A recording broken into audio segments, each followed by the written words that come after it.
Halo, selamat datang pada mata kuliah Sosiologi Kesehatan untuk kuliah ke-8 dengan topik determinan sosial kesehatan. Sebelum kita mulai, perlu Anda pahami bahwa perkuliahan ini dilangsungkan secara online, virtual, di mana akan ada rekaman perkuliahan, di mana saya menjelaskan beberapa clue, beberapa aspek penting yang akan kita bahas pada topik ini. Dan kemudian Anda perlu memfollow up, memperdalam dengan membaca beberapa materi rujukan yang ada pada laman Bismart, khususnya pada kuliah ke-8 tentang determinan sosial kesehatan. Dan di sana akan ada beberapa tugas, ada mungkin penugasan dan juga pertanyaan yang perlu Anda follow up. Mari kita mulai dengan overview, gambaran umum materi yang kita bahas pada perkuliahan ini. Ada 3 pokok bahasan, yaitu pertama tentang definisi apa yang dimaksudkan dengan determinan sosial kesehatan tersebut. Saya akan berikan beberapa rujukan dari WHO dan sumber-sumber yang lain.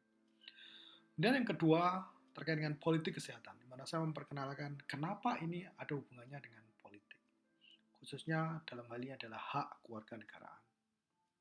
Selanjutnya ketiga, saya akan memberikan contoh bagaimana determinan sosial kesehatan itu menjadi perspektif ketika kita ingin melihat, memperhatikan perkembangan kondisi kesehatan dalam masyarakat. Mari kita mulai dengan membaca kembali definisi dari WHO, dari WHO, sebuah lembaga kesehatan internasional sebagai bagian dari UN, PBB yang kita kenal. Di sini social determinant of health itu dipahami sebagai sebuah kondisi di mana setiap orang yang dilahirkan, tumbuh, kemudian hidup, berkembang, bekerja, dan kemudian mulai berumur, mau tidak mau mereka masuk di dalam sebuah sistem kesehatan tertentu. Di mana sistem kesehatan ini sangat dipengaruhi oleh distribusi sumber daya, kekuasaan, uang pada tingkatan lokal, nasional, hingga global. Sehingga, atau kemudian aspek yang lain dalam determinan sosial kesehatan ini adalah kondisi-kondisi tersebut, kondisi-kondisi sistem kesehatan yang tidak lepas dari sistem sosial yang ada, di mana seorang individu hidup, itu akan melahirkan ketidakseimbangan, kesenjangan kesehatan, di mana ada orang-orang yang menikmati pelayanan kesehatan yang sangat baik, sangat terjamin, ada mereka yang cukup, ada yang mereka tidak menikmati layanan kesehatan ini dengan baik, yang pada akhirnya sangat berpengaruh membentuk kondisi dan perkembangan kesehatannya dalam kehidupannya sejak lahir hingga meninggal. Selanjutnya, mari kita lihat bagaimana membaca determinan sosial kesehatan ini dengan pelangi, rumus pelangi. Di sini disebutkan bahwa aspek utama sekali lagi adalah soal ketimpangan dan kesenjangan sosial yang kemudian mempengaruhi kondisi kesehatan seseorang. Ada 4 lapisan bagaimana itu muncul. Lapisan pertama adalah pribadi, lapisan kedua tatanan sosial masyarakat, lapisan ketiga kondisi lingkungan tempat tinggal, dan kondisi keempat kebijakan pemerintah. Pada lapisan pribadi, sekali lagi di sini kaitannya dengan lingkungan atau di mana dia tinggal, tatanan sosial yang ada. Dengan kata lain maksud saya, yang ingin saya perjelas adalah dalam konsep pelangi ini yang paling utama adalah kelas sosial, kelas ekonomi, pendidikan, dan lingkungan. Pada tingkatan pribadi, lapisan pribadi, kebiasaan hidup sehat. Mereka yang berasal dari kelas menengah bawah, kelas menengah, kelas atas, mau tidak mau akan berbeda satu sama lain. Karena masing-masing punya kondisi yang berbeda, tingkat pendidikan yang berbeda. Mereka yang dari kelas bawah, tingkat pendidikannya tidak terlalu tinggi, kebiasaan hidup sehatnya juga tidak terlalu bagus. Sebaliknya, mereka yang pada tingkat menengah atas, yang tingkat pendidikannya lebih baik, secara ekonomi lebih baik, mereka cenderung punya kebiasaan yang lebih sehat, asumsinya. Lapisan kedua adalah tatanan sosial, terkait dengan di mana dia tinggal dan bagaimana tradisi sosial, nilai-nilai sosial, norma mengatur kehidupan di dalam tersebut. Contoh, masyarakat yang permisif terhadap minuman keras, alkohol, yang permisif terhadap merokok, permisif terhadap konsumsi makanan yang tidak sehat, penuh kolesterol dan sebagainya, akan punya dampak terhadap kesehatan masing-masing individu. Karena Anda lahir dalam masyarakat yang cenderung permisif terhadap merokok, bahwa Anda menjadi perokok itu sangat mudah. Sebaliknya yang tidak, menjadi tidak. Dan orang-orang yang tinggal di sana menjadi rentan terhadap penyakit-penyakit kardiovaskular, penyakit-penyakit terkait dengan paru, dengan pernafasan. Karena memang masyarakatnya sangat permisif terhadap itu. Maka sebagai contoh yang lain, adalah masyarakat yang sangat banyak yang menderita HIV/AIDS. Karena ternyata masyarakat tersebut sangat permisif terhadap hubungan seksual bebas. Dengan masyarakat yang cenderung tertutup dan sangat hati-hati dengan hubungan seksual ini, cenderung lebih relatif sedikit kasus HIV/AIDS-nya. Lapisan ketiga adalah kondisi lingkungan, tempat tinggal.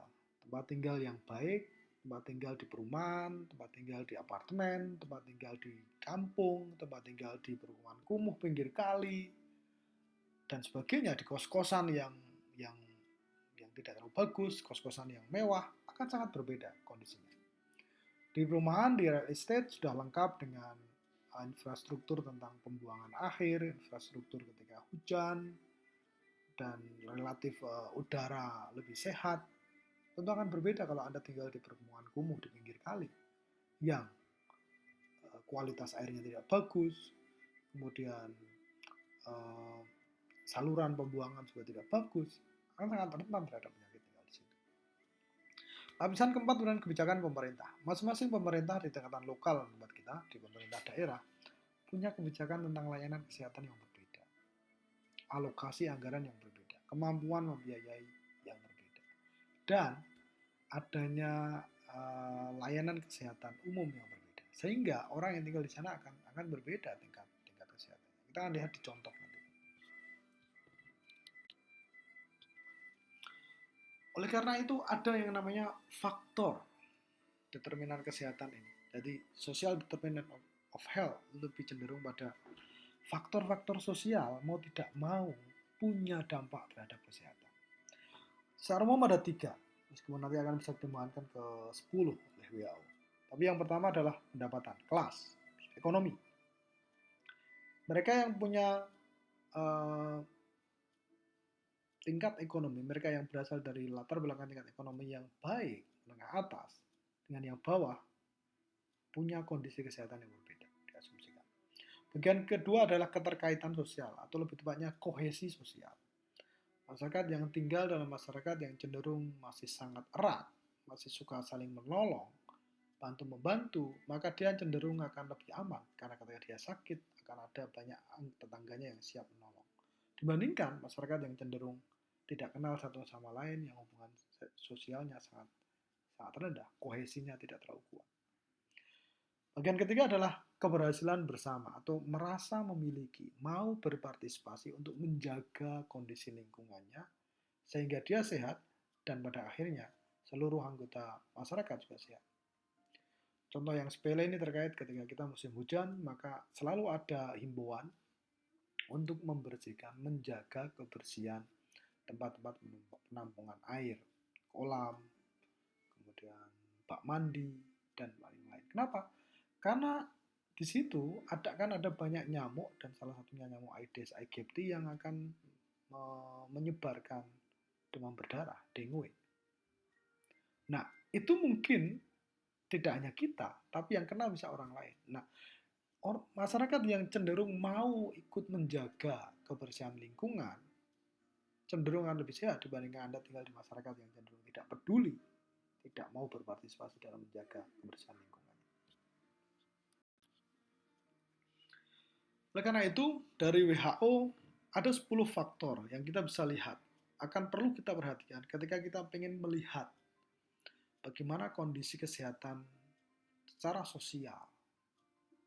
Ada faktor ekonomi, tingkat pendapatan ekonomi, inklusi sosial, bagaimana kedekatan satu sama lain, saling tolong-menolong atau tidak.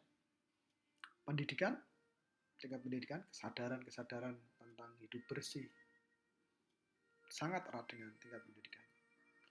Ras, etnis, ada kelompok etnis tertentu yang punya kebiasaan buruk dalam konsumsi. Dia suka makanan-makanan yang penuh kolesterol, manis, terlalu manis, sehingga akan punya dampak terhadap penyakit. Kayak orang Jawa ini kan sekarang kita punya trouble diabetes. Kenapa? Karena kita punya tradisi minum minuman manis, teh, nasgidel, panas, legi, dan kental. Yang pada akibatnya pada umur lanjut banyak kasus diabetes. Pemenuhan komunitas atas perilaku tadi, kebiasaan merokok dan yang lain-lain, budaya masih sama dengan kondisi-kondisi tertentu, kemudian media, bagaimana penyebaran media, apakah terbuka, apakah penuh hoax sehingga orang panik, atau itu lebih bermanfaat. Politik dari kebijakan pemerintah, kondisi lingkungan dan geografis, masing-masing wilayah punya kekhasan sendiri-sendiri. Di Papua, Kulon Progo yang masih banyak semak, masih banyak tempat-tempat yang tidak dipakai, mereka sangat rentan terhadap malaria, yang itu tidak banyak kasusnya di kota Jogja. Nah, itu kondisi geografis dan lingkungan akan sangat berbeda.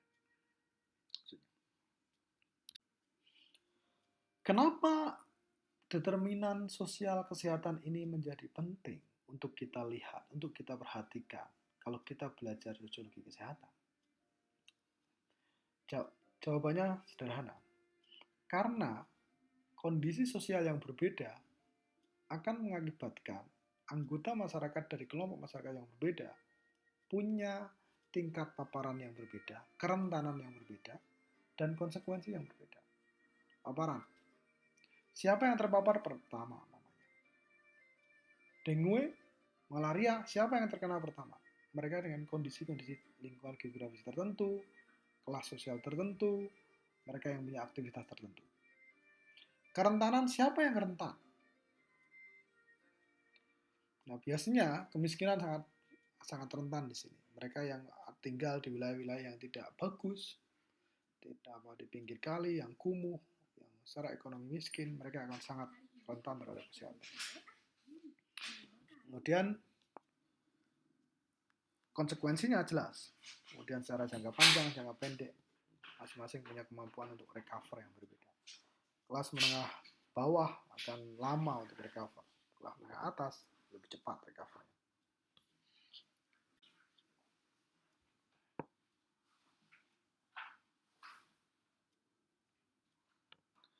Nah, bagian kedua dari perkuliahan ini adalah politik kesehatan.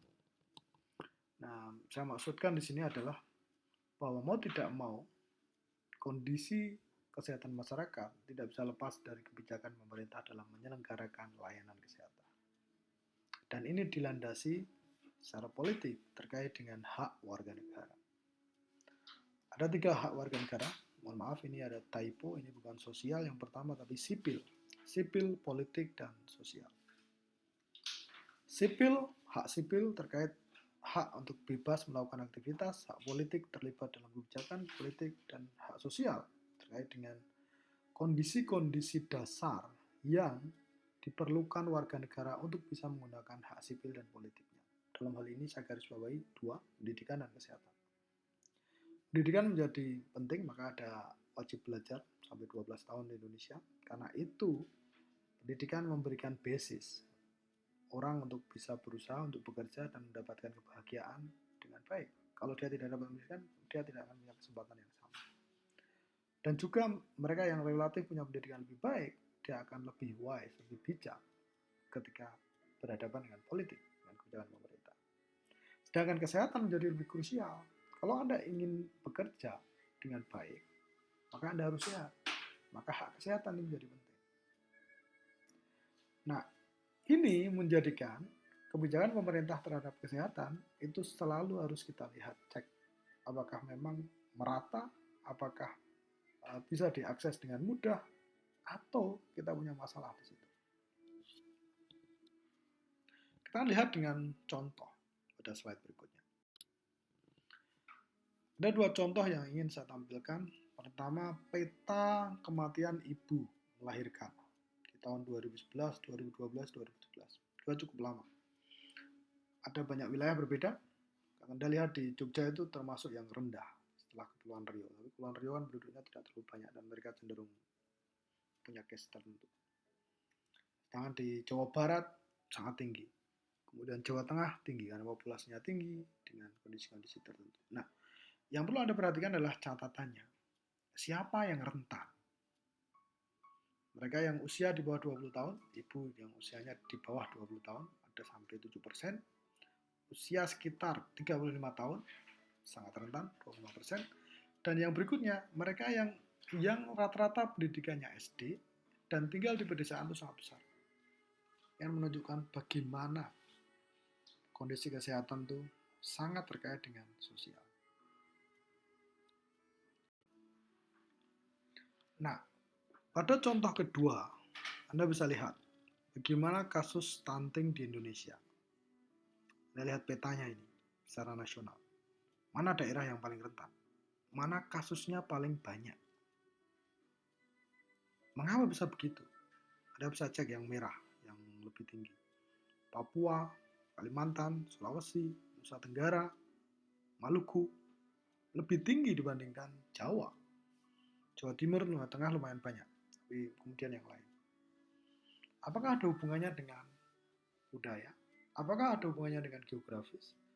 Apakah ada hubungannya dengan tingkat ekonomi masing-masing wilayah? Ataukah ada yang lain? Pemerataan layanan kesehatan? Atau kita punya jawaban lain? Nah, peta ini atau gambaran ini memberikan jawaban mengapa berbeda satu sama lain. Nah, ini yang disebut pendekatan determinan sosial kesehatan yang digunakan untuk melihat kondisi kesehatan masyarakat yang ada sejauh ini. Nah, Anda bisa melihat di kasus-kasus yang lain dan Anda bisa cek. Oke, saya kira itu untuk perkuliahan pada kesempatan kali ini. Silakan memperdalam dengan membaca materi-materi yang sudah ada di laman Bismart. Terima kasih, sampai jumpa.